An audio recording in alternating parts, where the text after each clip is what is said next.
Je me dis, tu sais, cette fameuse phrase 2020, c'est la meilleure année de ma vie. Moi, pour l'instant, je suis pas un adulte, très honnêtement. Quand tu vois pas tes potes, je pense, pendant une longue période, ben, tu te sens de plus en plus seul et tu commences à broyer du noir, mais tu sais pas vraiment pourquoi. Là, j'ai une bonne nouvelle et une mauvaise nouvelle. Tu veux que je te dise laquelle en premier?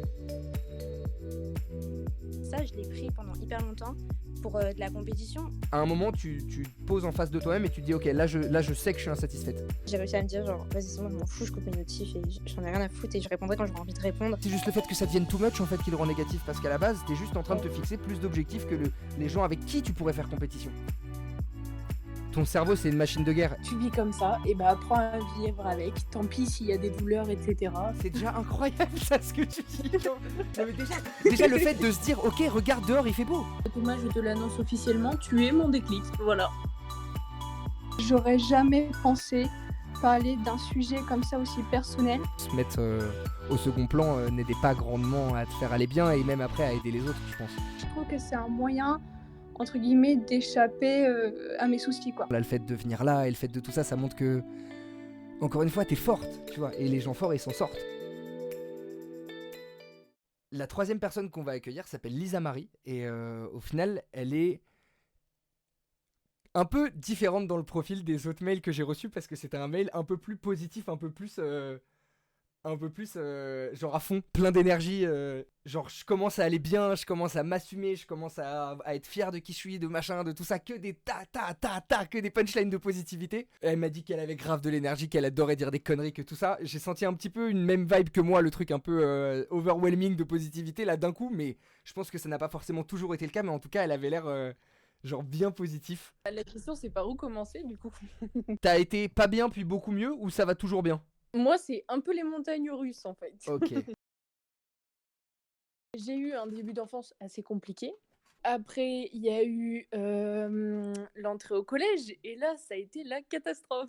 Ça a été la première descente des montagnes russes. J'ai eu quelques soucis familiaux et des soucis de santé qui sont arrivés. Pour expliquer un petit peu, c'est mon médecin généraliste qui un jour m'a dit, bah tiens, baisse-toi, machin. Et là, il a vu mon dos, il m'a fait, ah, mais là, il y a un gros problème. Du coup, bah forcément, un peu paniqué, on va tout de suite voir à Lyon un spécialiste et tout.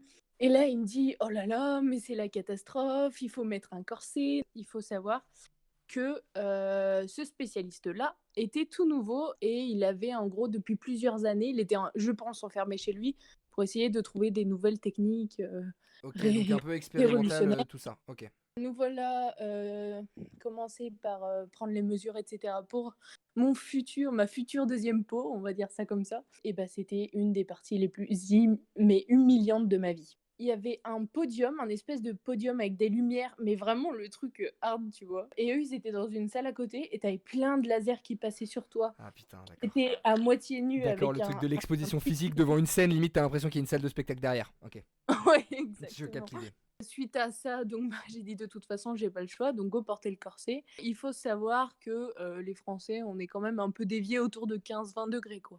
Et moi, Ah j'étais à ouais. 25, donc c'était pas énorme. Mais bon, à ce stade-là, c'était oulala, c'est la catastrophe. Et du coup, j'ai déménagé.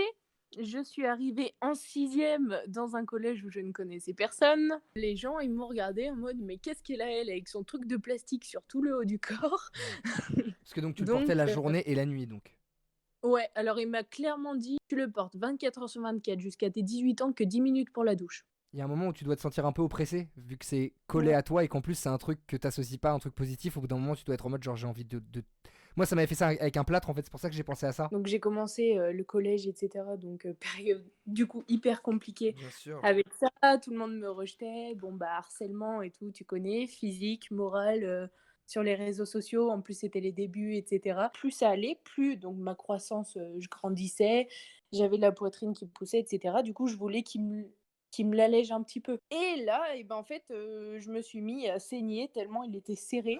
Ah oui, d'accord, putain de Ouais. merde. Du coup, je lui ai montré et il m'a dit: «Oh mais ça c'est pas grave, c'est normal» et il me l'a serré encore plus. Et en fait, je suis un petit peu passée du coup pour le cobaye de ce médecin-là. Moi, j'étais pas sûr. Je me suis dit, ça se trouve, elle va nous dire que c'était un génie qui lui a sauvé la vie.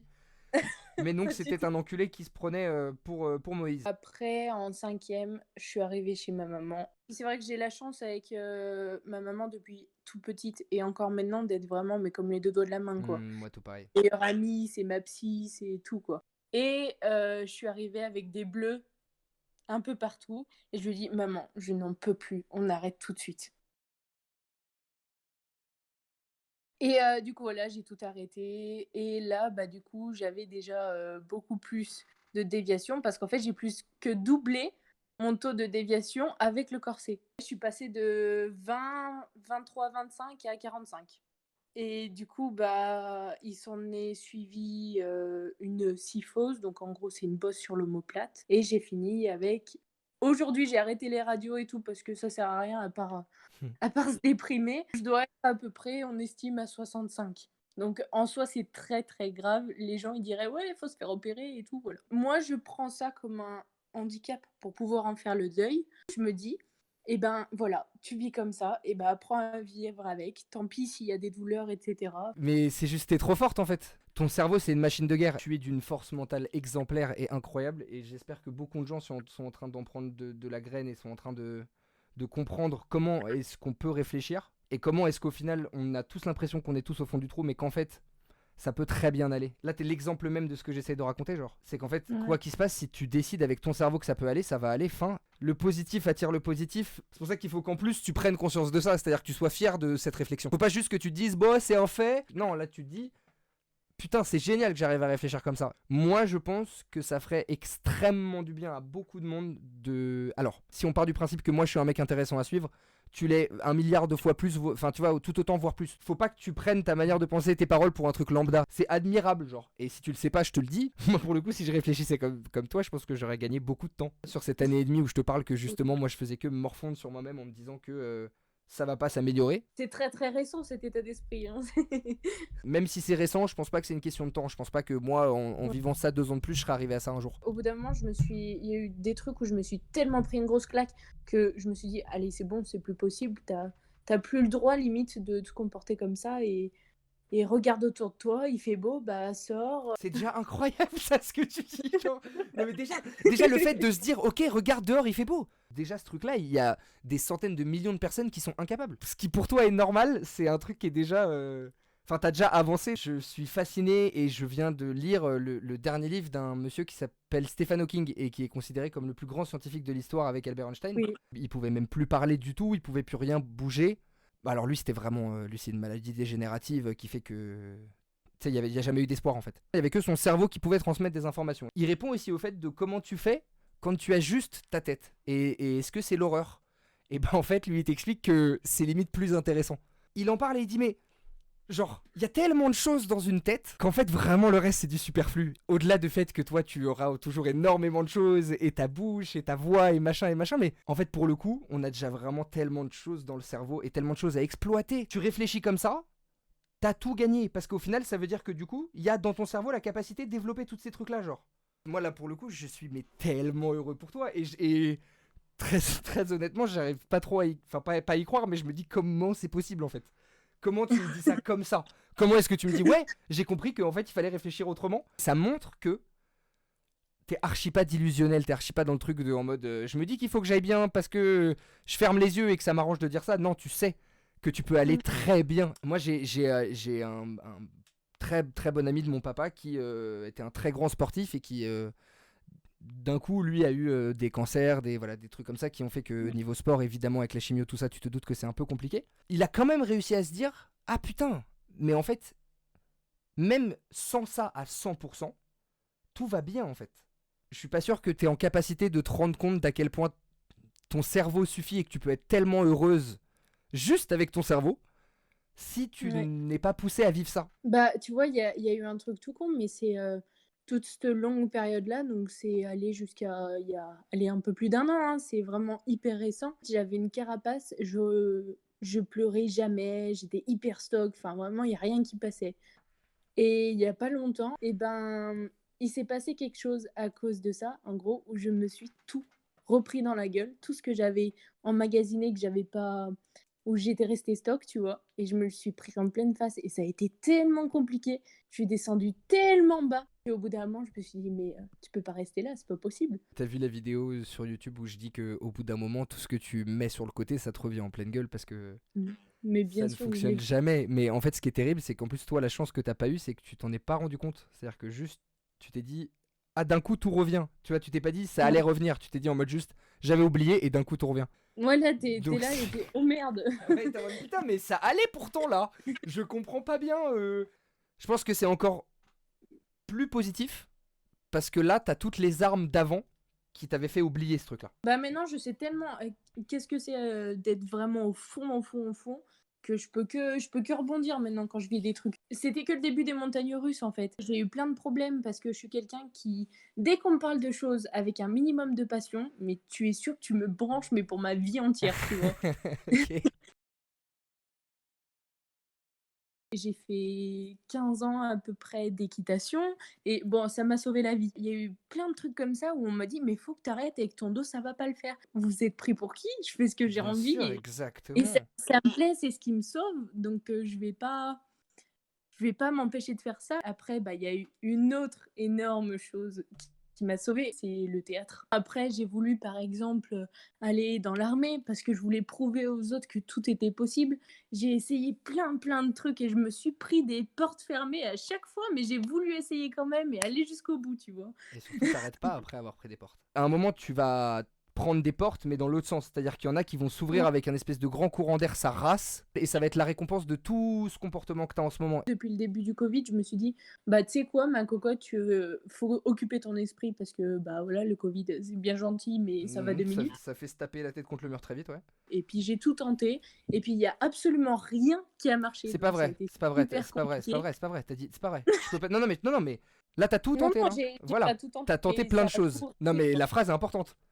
T'as tenté plein de choses et tu t'es pris des portes dans la gueule. Mais il y en a une à laquelle t'as pas pensé encore. Et quand tu vas voir qu'en plus de ça, ça te rend plus heureuse que n'importe quoi. Non, mais ça, c'est évident. Il y a un moment, il y a une porte. Et souvent, la porte qui s'ouvre, c'est la porte en plus qui est la plus intéressante pour toi et celle qui t'aurait fait le plus de bien de toutes celles qui auraient pu s'ouvrir et qui se sont fermées. T'as essayé des choses qui n'ont pas marché. Il en reste tellement d'autres encore. Là, les 3/4, tu les as pas en tête. Et tu sais, ça va venir avec le temps et avec la vie et avec tout ça. Tu vas dire, mais putain, il y a ça. Et putain, il y a ça. Et putain, il y a ça. Ben, je vais te poser, voilà, si t'as tout essayé. T'as essayé de stream sur Twitch? Non. Voilà, donc t'as pas tout essayé. Merci, au revoir. Allez hop, ça c'est fait. Pour être honnête, ça fait longtemps que j'y réfléchis. Un de mes goals, entre guillemets, depuis gamine, c'est soit d'être comédienne ou de jouer au Puy du Fou ou d'être humoriste, tu vois, de faire rire les gens et les aider dans cette good vibes et de le partager, quoi. Est-ce que t'écris ou pas?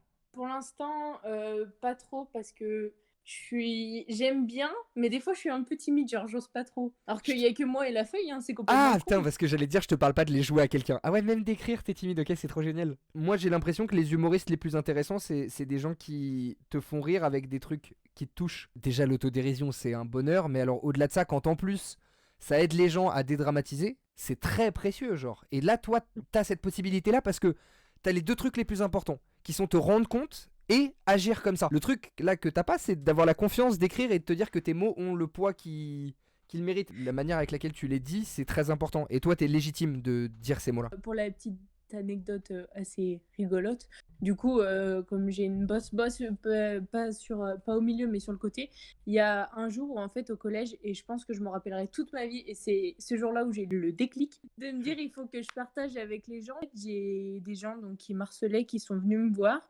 J'étais toute seule et qui ont commencé à me dire enfin voilà, à m'insulter en gros, à me critiquer et tout.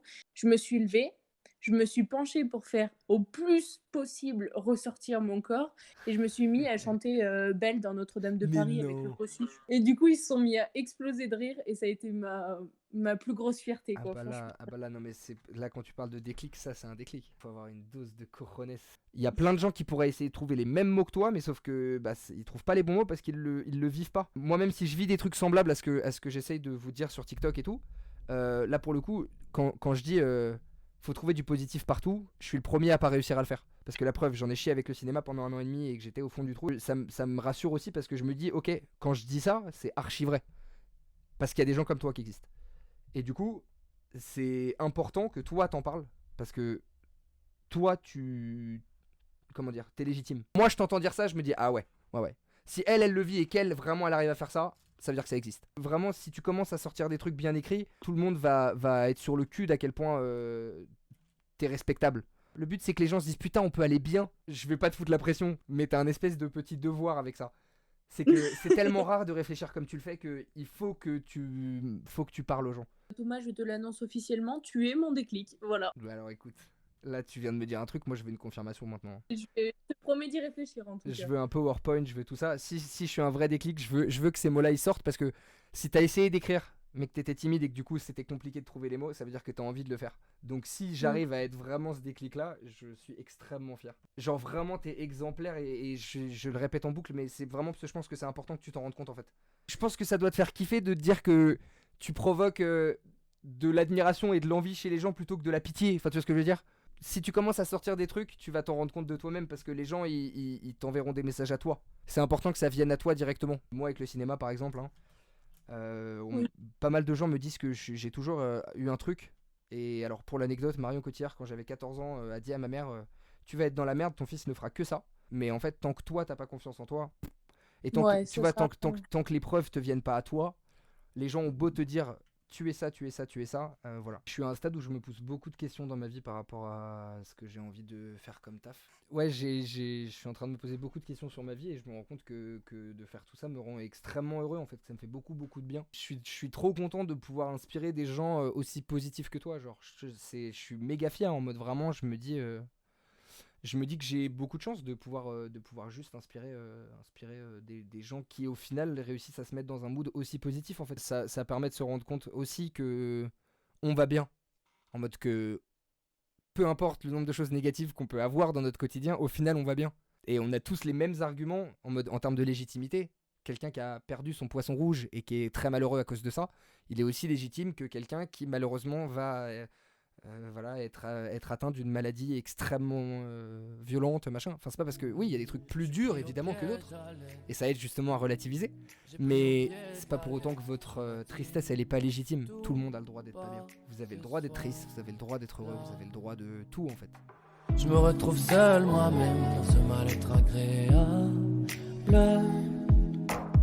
Solo je me force à l'être en restant si malléable.